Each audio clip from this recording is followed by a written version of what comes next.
Hello বন্ধুরা, তোমরা সবাই কেমন আছো? আশা করি অনেক ভালো আছো। আজ তোমাদের এমন একটি গল্প শোনাবো যে গল্পটি শোনার পর তোমাদের হয়ে যাবে।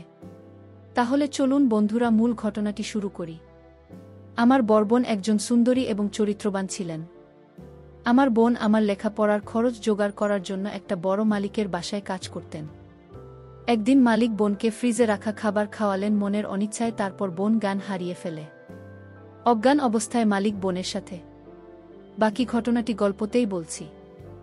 আমার বোন ও যখন বিয়ে হয়ে যায়, আমি তখন ক্লাস 9-এ পড়ি। স্কুল থেকে ফিরে শুনি আজ বোনের বিয়ে। আব্বা আমাকে বললেন, রাকিব, ঢাকা থেকে মেহমানরা আসবে, তুই এক ছুটে বাজারে যা। রবি কেবল তার ডেকোরেশনের চেয়ার পাঠাতে আমি এক দৌড়ে বাজারে চলে গেলাম। রবি চাচাকে যখন সব বলছি, দুইটা প্রকাণ্ড গাড়িকে বাজার পেরিয়ে আমাদের বাড়ির দিকে যেতে দেখলাম। রবি চাচা বললেন, যা ক্রোনার অনেক ভালো ঘরে বিয়ে হলো তাদের অবস্থা, এবার ফিরবে। বোনের কি সত্যি ভালো বিয়ে হচ্ছে? আমি জানি না, আমি শুধু জানি বোন চলে যাচ্ছে আমাদের বাসা থেকে। তারপর কি হবে? কে আমাদের খাবার রেঁধে দেবে? কে আমাকে চুপি চুপি তার মাটির ব্যাংক ভেঙে আমাকে মেলায় যাওয়ার টাকা দেবে? বোনকে ছাড়া যে আমার জীবন চলতে পারে আমি সেটা কল্পনাও করতে পারি না। কলেজের এক প্রোগ্রামে আমার সুন্দরী বোনকে দেখে নাকি দারুণ পছন্দ করেছে একদল লোকের ইঞ্জিনিয়ার ছেলে। তার চাপে পড়ে তার পরিবার রাজি হয়েছে এই বিয়েতে, নইলে আমাদের মতো মধ্যবিত্ত ঘরে এত বড় আপনিও হওয়ার কথা না।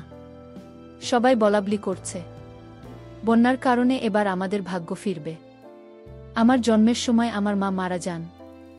বছর বয়স তখন 8। আমার স্কুল শিক্ষক আব্বা আর বিয়ে করেননি, বনি মানুষ করেছে আমাকে।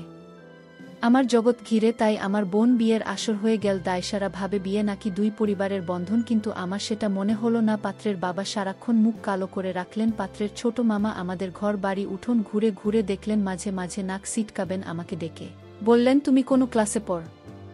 আমি কিছু বলার আগেই কেউ একজন বলল, রাকিব পাইলট স্কুলে পড়ে, ফার্স্ট বয় 5-এ বৃত্তি পেয়েছে, ক্লাস 9-এ পেয়েছে। আমার লজ্জা লাগল, কিন্তু ছোট মামা শুধু একটু নাক সিটকাবেন। সেদিন গাড়িতে ওঠার আগে বোন যখন আমাকে জড়িয়ে ধরে নিঃশব্দে কাঁদছিল, তখনও আমার কষ্ট লাগছিল। 3 দিন পর নতুন বরের বোন এনআইওর আসার কথা। আব্বা পাড়া প্রতিবেশীদের নিয়ে রান্নাবান্নার আয়োজন করলেন। একটা গাড়ি ভাড়া করে নতুন বরকে আনতে পাঠালেন। গাড়ি ফেরত এলো।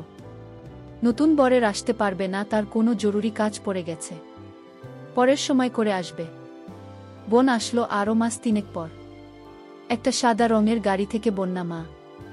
আমি ছুটে গেলাম। আমি বোনকে জড়িয়ে ধরতে গিয়েও থমকে গেলাম। গায়ে দামি ফিনফিনে শাড়ি, মুখে পার্লার থেকে করা করা মেকআপ, প্লাক করা বা কানে ভো আর স্ট্রেট করা চুলে আমার বোনকে কেন জানি হঠাৎ অচেনা লাগল। আব্বা দৌড়ে এলেন, বর আসেনি না, বা সাইটের কাজে গেছে। বোন আব্বাকে ধরে কিছুক্ষণ কাঁদো।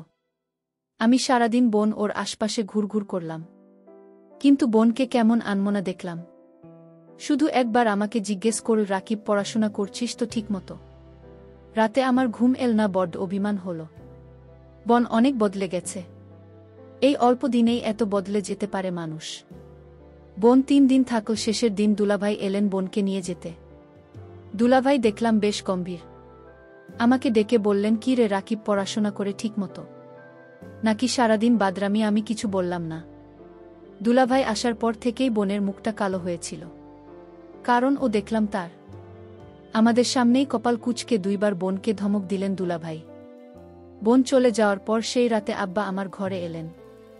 অপরাধীর গলায় বললেন, রাকিব, তুই তো অনেক বড় হয়ে গেছিস। বলতে তো আমি কি কোনো ভুল করলাম? আমি হয়তো সত্যি বড় হয়ে গেছি। মনের কথা চেপে বললাম, কেন সেটা বলছেন? বোন অনেক ভালো আছে। কিন্তু আমি ঠিক জানি আমার বোন ভালো নেই। বোনের হাতে কালশিটে দাগ দেখেছি। আমার হাসি খুশি বোন কেমন গুটিয়ে গেছে মাত্র 3 মাসে। এর ঠিক 1 বছরের মাথায় আব্বাজান মারা গেলেন। আমি একা হয়ে গেলাম। পাড়া প্রতিবেশীরা বোন দুলাভাইকে চেপে ধরলেন আমাকে নিয়ে যাওয়ার জন্য। বোন উৎকণ্ঠা নিয়ে দুলাভাইয়ের মুখের দিকে তাকাল। দুলাভাই কিছুক্ষণ ভেবে বললেন, রাকিব, চলুক, কাজে লাগবে অনেক। কাজেই আমি আমার বই খাতা নিয়ে বোনোর বাসায় উঠলাম। দুলাভাইয়ের পোস্টিং তখন আমাদের গ্রামের কাছেই শহরে। ছোট ছিমছাম 2 রুমের বাসা। আমি এক রুম ভাগে পেলাম। শহরের একটা স্কুলে ভর্তি হলাম। দুলাভাই চাকরির পাশাপাশি কন্ট্রাক্টরের ব্যবসা করতেন। একদিন আমাকে বললেন তার সাইটে গিয়ে কাজ তদারকি করতে। আমার স্কুলের ক্লাস মিস হতে লাগল। আমি বইখাতা নিয়ে কাজের সাইটে চলে যেতাম। সারাদিন কাজ শেষে বাসায় ফিরে খুব ক্লান্ত লাগত। আমার রেজাল্ট খারাপ হতে শুরু হলো। বোন একদিন ভয়ে ভয়ে দুলাভাইকে বলল, রাকিব ভালো ছাত্রর পড়াশোনার ক্ষতি হচ্ছে না তো? দুলাভাই তেতে উঠলেন, গরিবের ছেলে খেতে খেতে হবে। পড়াশোনা করে কি হবে, যতটুকু দরকার ততটুকু শিখলেই হবে। বোন তাড়াতাড়ি বলে উঠলেন, ঠিকই তো রাকিব, পড়াশোনা করে প্রতিষ্ঠা পেতে সময় লাগবে। তুই দুলাভাইয়ের সাথে কাজ শেষে অনেক কাজে লাগবে। আমি বোনের কথায় অবাক হয়ে গেলাম। এই বোনই আমাকে তৈরি করেছে। সবসময় বলতো পড়াশোনা করে একদিন অনেক বড় হতে হবে। পড়াশোনা ছাড়া আমার আর কোনো কাজ নেই। আজ কত পরিবর্তন! আমি দুলাভাইয়ের সাইটে কাজ দেখতে লাগলাম। ক্লাস 9-এর একটা কিশোরের জন্য নিশ্চয়ই খুব সহজ কাজ না, কিন্তু আমি শিখতে লাগলাম, সাথে পড়াশোনা করতাম। সাইটের লোকজনের কাছে খবর পেতাম দুলাভাইয়ের কর্মকাণ্ড নিয়ে। দুলাভাই আরও কয়েকজনের সাথে প্রেম করে বেড়ায়। আমি টের পাই। মাঝে মাঝে বোনর চাপা কান্নার আওয়াজ পাই। সকালে কিছুদিন বোনের হাতে নতুন কালশিটে দাগ বোন লুকোতে চেষ্টা করে। আমি বুঝেছি দুলাভাই বোনকে অন্যায় অত্যাচার করে। আমার বোন অনেক বদলে গেছে। আমার মনে হয় আমাকে নিয়ে বোন ভারী অস্বস্তি বোধ করে কেমন পালিয়ে বেড়ায়। দেখা হলে ঠিকমতো কথা বলে না। মাঝে মাঝে দুলাভাই বোনকে পার্লার থেকে সাজিয়ে পার্টিতে নিয়ে যায়। আমার অবাক লাগে। তবু একটা দিন যখন বাসায় দুলাভাই থাকে না, হঠাৎ সেই পুরনো দিনের মতো বোন তেল নিয়ে এসে বলে, রাকিব আয়, তোর মাথায় দিয়ে দিই। আমার চোখে পানি আসে। আমি লুকাবার চেষ্টা করি। একদিন অনেক রাতে ফিরে দুলাভাই আমাকে ঘুম থেকে ডেকে তোলেন। আমি জেগে দেখি দুলাভাই প্রচণ্ড রেগে আছে। আমাকে বললেন, হারামজাদা, তোকে আমি সাইট দেখতে দিচ্ছি, আর তুই সেখানে পড়াশোনা করিস। আমি চুপ করে দাঁড়িয়ে রইলাম। হঠাৎ করে দুলাভাই আমার চুলের মুঠি ধরলেন। বলা, সাইট থেকে 1 লাখ টাকা চুরি করেছে কে? নাকি তুই করেছিস? আমি অবাক হয়ে গেলাম। সাইটে টাকা পয়সা সংক্রান্ত কোনো কিছুর সাথে আমি জড়িত না। আলাদা। তবু বললাম, আমি কিছু জানি না। দুলাভাই, তুই জানিস না? কেন জানিস না? তুই এর সাথে জড়িত শিওর? আমার খেয়ে আমার সাথে দাও তা বাজি দ্বারা। দুলাভাই তার বেল্ট দিয়ে আমাকে মারতে আরম্ভ করলেন। আমি সারা জীবনে কখনো মার খাইনি। পরিবারে আদরে মানুষ হয়েছি। স্কুলে ভালো ছাত্র হওয়ায় স্যারেরা অত্যাধিক স্নেহ করতেন। আমি দেখলাম বোন পাথরের মতো দাঁড়িয়ে আছে। দুলাভাই একসময় খ্যাত দিয়ে চলে গেলেন। আমি সারা রাত বিছানায় শুয়ে কালাম। চেষ্টা করলাম মুখ দিয়ে শব্দ না করতে। আব্বার মৃত্যুর আগে বলেছিলেন, রাকিব, পুরুষ হয়ে গরিব ঘরে জন্মেছিস, সামনে অনেক কষ্ট আসবে, সব তো থাকবেই, কখনো কাঁদবি না, পুরুষদের কাছে নেই। পরদিন সকালে আমার ঘুম শরীরে হালকা জ্বর নিয়ে উঠে দেখি বোন বসে আছে। আমার শিওরে, রাকিব, উঠতে পারবি? আমি মাথা নাড়লাম। হ্যাঁ। তাহলে চলুন। তাকিয়ে দেখি বোন একটা ব্যাগ গুছিয়ে রেখেছে। আমি বললাম, কোথায়? বাড়ি ফিরে যাব, চল। তুই আবার ভালো করে পড়াশোনা শুরু করবি। আমি দরকার হয় বাসায় কাজ করব। 2 জনের একটা ব্যবস্থা হয়ে যাবে। আমি অবাক হয়ে তাকিয়ে রইলাম। বোন আমার জন্য তার স্বামীকে ডিভোর্স দিয়ে চলে এলো এবং সেই বাড়ি থেকে চিরদিনের জন্য চলে এলো। তারপর বাসায় আমি আর বোন থাকি। বোন একটা বড়লোক বাসায় কাজ পেল। তাদের কাপড় ধোয়া, রান্না করা ইত্যাদি তাদের কাজ করতে হবে। মাসে যে টাকাটা পাব সেই টাকা দিয়ে আমার লেখাপড়ার করছে, তার পরিবার চলে যাবে। বোন যে বাড়িতে কাজ করে সেই বাড়ির মালিক বোনকে একদিন বলেছিল, তোমার যত টাকা দরকার আমি দিব, তুমি শুধু একটি কথা রাখো। বোন বলল, আমি বাসায় কাজ করি, এটাই আমার চলে, অতিরিক্ত টাকার আমার দরকার নেই। বোন বুঝতে পেরেছিল বাসার মালিকের চরিত্র ভালো না। তারপরও বনি বাড়িতে কাজ করে যে টাকা পেত সেটা দিয়েই আমাদের বাস চলে যেত। মালিকের বাসার সবাই একদিন কোথায় ঘুরতে গেল, শুধু মালিক বাড়িতে ছিল। মালিকের নাম আছান আলী। বোন বলল, আজ তো বাসায় কেউ নাই, তেমন কাজ নেই, তাহলে আজ আমি চলে যাই। মালিক তখন বলল, শোনো, অনেক কাজ পড়ে রয়েছে। কি কাজ পড়ে রয়েছে? মালিক বলল, বাসায় কেউ নাই, আমার দেখাশোনা কে করবে? আমি বলেছিলাম, ও তাই তো।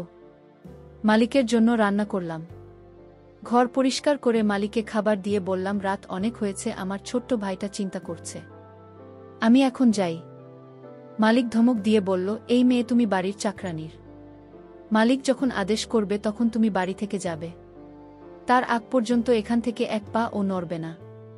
আমি তখন নিশ্চুপ হয়ে দাঁড়িয়ে রইলাম। আমার মুখ দিয়ে কোনো কথা বের হলো না। হঠাৎ মালিক বলল দর্দ কণ্ঠে, মারে, আমার তো ছেলে মেয়ে আছে, তোর কষ্ট আমি বুঝি। তুই তোর মাকে হারাল, বাবাকে হারালি, নিজের স্বামীকে হারালে, এখন ভাইটাকে লেখাপড়া শিখিয়ে মানুষ করার জন্য তুই পরিশ্রম করেছিস। আমি মালিকের হঠাৎ এরকম ভালো কথা শুনে আমি কিছুটা অবাক হলাম। কিন্তু সে মুখে যা বলছে চেহারায় তা প্রকাশ পায় না। আমাকে বলল, আমার স্ত্রী, ছেলেমেয়ে তারা 2 দিনের জন্য তুলে গেছে। আমি বলেছিলাম, আপনি যাননি কেন? আমার ঘোরাফেরা তেমন একটা ভাল লাগে না। আমি এর আগে বহুবার ঘোরাফেরা করেছি, এখন আর ভাল লাগে না। তুই আমার মেয়ের মতো, ধর তোকে আমি কিছু টাকা দিলাম তোর ভাইয়ের সামনে, পরীক্ষা ভালো মন্দ কিছু খাওয়া শেষ। আমি বলেছিলাম আমার টাকা লাগবে না। মালিক তখন আমায় জোর করে টাকাটা হাতে ধরিয়ে দিল। আমি না নিয়ে পারলাম না। মালিক আমার প্রতি হঠাৎ এমন দরদ দেখাচ্ছে কেন? যখন মালিকের ছেলে মেয়ে বাড়িতে ছিল তখন তো তিনি এরকম দরদ দেখায়নি। আমি মালিকের এরকম ভালো ব্যবহার দেখে কিছুটা অবাক হলাম। এরকম কথা বলতে বলতে প্রায় রাত 1-1টা বেজে গেল। ওদিকে আমার ভাই আমার জন্য চিন্তা করছিল। আমি মালিককে বলেছিলাম, এখন আমি যাই। সে তখন বলল, না, আজ তুমি যেতে পারবে না, এই বাড়ি তোমার পাহারা দিতে হবে। আমি বলেছিলাম, দেখুন সাহেব, আমার ডিউটি তো সকাল 6টা থেকে সন্ধ্যা 6টা পর্যন্ত। মালিক তখন আমাকে অবাক করে বলল, তাই বলে যদি আমার সমস্যা হলে তুমি দেখবে না? আমি তো তোমারে আমার মেয়ের মতোই দেখি। মালিকের কি উদ্দেশ্য ছিল আমি তা জানি না, তবে এটুকু বলতে পারি মালিক তেমন ভালো না। তবে আজ আমার সাথে খুব ভালো ব্যবহার করল। তবে এর আগে যে আমার সাথে ব্যবহার খারাপ করেছিল তা বলছি না, তবে লোকের মুখে শুনি মালিক ভালো না। কিন্তু আজ মালিক আমাকে কিছুতেই বাড়ি যেতে দিচ্ছে না কেন? আমি সেটা নিয়ে দুশ্চিন্তায় পড়ে গেলাম। এর মধ্যে মালিক বলল, আজ আমি নিজ হাতে খাবার তৈরি করেছি। আমি বললাম, কেন নিজ হাতে আপনি খাবার তৈরি করলেন? খাবার তো আমি রান্না করছি, তার মধ্যে আপনি আবার রান্না করলেন কেন? আরে নামা, সেই খাবার না, ফ্রিজে আমার স্ত্রী আমার জন্য কিছু ভালো খাবার আলাদা রাখত, সেই খাবার নিয়ে আসলাম। আমি বললাম, ও আচ্ছা। তারপর আমায় বলল, নে মা, আমরা একসাথে আজ খাবার খাই, পেটে বড্ড খিদে পেয়েছে। আমি বললাম, আপনি খান, আমি বরং রান্না করা খাবার খাই। মালিক তখন আমার সাথে বায়না করে বলল, দেখো, তুমি যদি আজ আমার দেওয়া খাবার না খাও তাহলে বুঝ তুমি শুধু তাকে ভালোবাসো, এ বাড়ির মানুষদের ভালোবাসো না। আমি তার কথায় কিছুটা অবাক হলাম। মালিক বল, ঠিক আছে, তুমি খাবারটা খেয়ে বাসায় চলে যাও, তোমাকে ছুটি দিয়ে দিব। আমি তখন খুশি হলাম, বাবার বয়সী একজন মানুষ আমাকে এত করে বলছে, ফ্রিজে রাখা ভালো খাবার খেতে। যাই হোক, আমি শেষ পর্যন্ত হেরে গেলাম। আমি খাবারটা খেলাম, আর ফ্রিজে রাখা খাবার না খাওয়ার জন্য রাজি হলাম তার একটাই কারণ, মালিক বলেছিল আমায় ছুটি দিয়ে দেবে খাবারটা খেলে।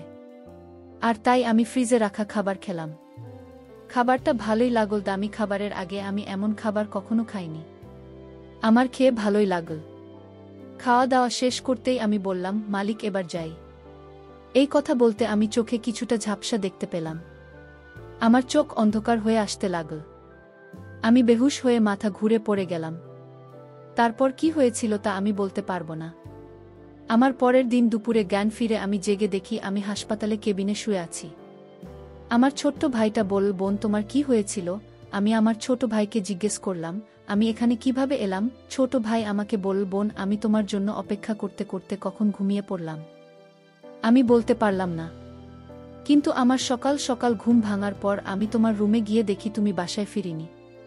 আমি তখন দৌড়ে তুমি যে বাড়িতে কাজ করো সেই বাড়িতে গেলাম। গিয়ে দেখি তুমি মালিকের ঘরে অজ্ঞান অবস্থায় শুয়ে আছো।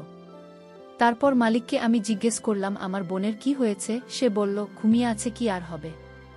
তবে তোমার বোনের মনে হয় প্রেশার কম হয়ে গেছে, তাই ক্লান্ত হয়ে শুয়ে আছে।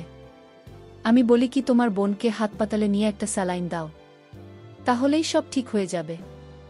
টাকা যা লাগে আমি দিয়ে দিচ্ছি। তখন মালিক আমাকে 10,000 দিয়ে বলল, যাও তোমার বোনকে হাসপাতালে নিয়ে যাও।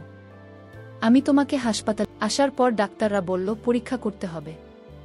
ডক্টর বলল, তোমার প্রেশার কমে যায়নি, তোমাকে খাবারের সাথে কিছু মিশিয়ে তোমাকে অজ্ঞান করা হয়েছে। তারপর ডাক্তার বলল, মেয়েটি তোমার কি হয়? ও প্রিয় বন্ধুরা, গল্পটি ভালো লাগলে অবশ্যই কমেন্ট করে জানাবেন। আর নিয়মিত এমন আলাদা স্বাদের গল্প শুনতে ভিডিওটিতে লাইক এবং চ্যানেলটিকে সাবস্ক্রাইব করে সাথেই থাকুন। আর হ্যাঁ, নোটিফিকেশন বেলটি অল করে রাখবেন, যাতে পরবর্তী গল্প সবার প্রথমে আপনাদের কাছে পৌঁছে যায়। ধন্যবাদ বন্ধুরা, ধন্যবাদ সবাইকে।